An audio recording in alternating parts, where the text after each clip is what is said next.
ने एक वृद्ध ब्राह्मणी के द्वारा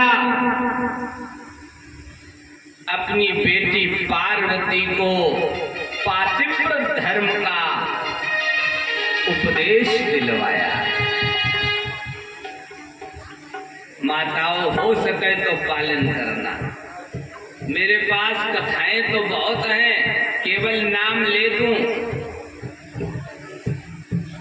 क्योंकि यहाँ श्री शिव महापुराण की कथा है, इसलिए नाम ले रहा हूँ। बहुत संक्षेप में मूल तत्व तो सुना दूंगा, और राम कथा अगर सुनना हो तो आपको बता दूं, मैनपुरी में सिविल लाइंस गोला बाजार के आगे फर्दपुर रोड, ठीक भट्टा के पास में बढ़िया राम कथा की ज्ञान गंगा बहेगी। सभी भक्तों का स्वागत, उधर वाले भक्त हो तो आके दर्शन दें। तो वहां ये डिटेल में सुनाऊं।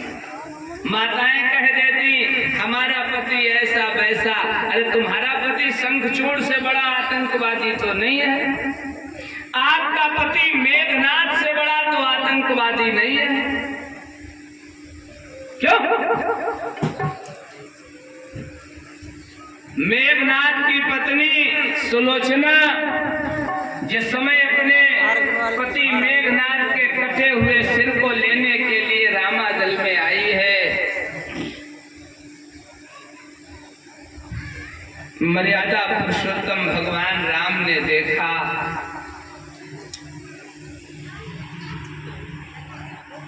सुलोचना से कहा तुम्हारे पति का तुम्हें सर मिलेगा, लेकिन ये बताओ तुम्हें सूचना कैसे मिली? सुलोचना ने कहा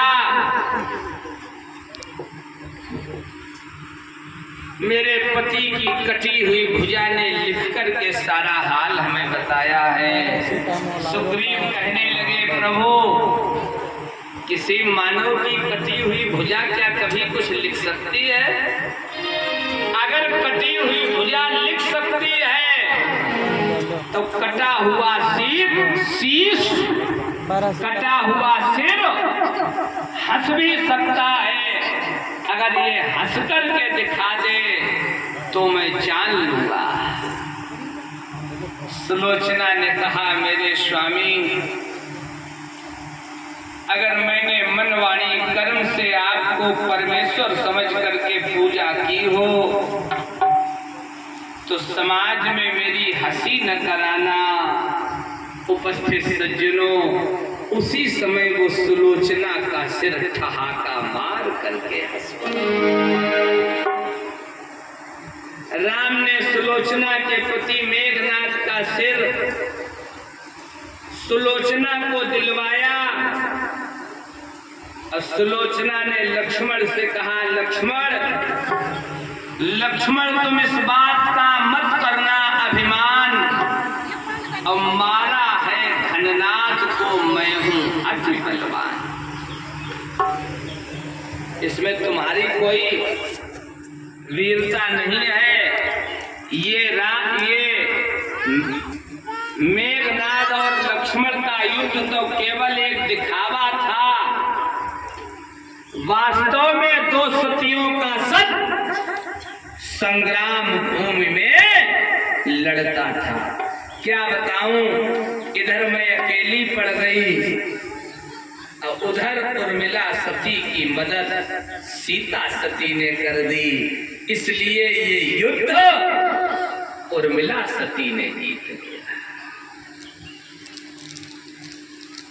लक्ष्मण जब चले हैं अयोध्या से, उर्मिला के पास गए और कहा उर्मिले उर्मिले विदा करो, उर्मिले उर्मिले विदा करो, दिन है उत्साह बढ़ाने का, माँ ने तो आज्ञा दे दी है, प्रण है मेरा बन जाने का। इस समय नहीं, कुछ देर तलक इस मंदिर में ठहरूंगा मैं, भाभी भैया की सेवा में यह जीवन सफल करूंगा। उर्मिला ने कहा स्वामी, अगर जा रहे हो तो मेरे पास क्यों आए? ओह लेना माताओं। लक्ष्मण ने कहा, देवी तुम्हारे पास इसलिए आया हूं, यदि मेरी 14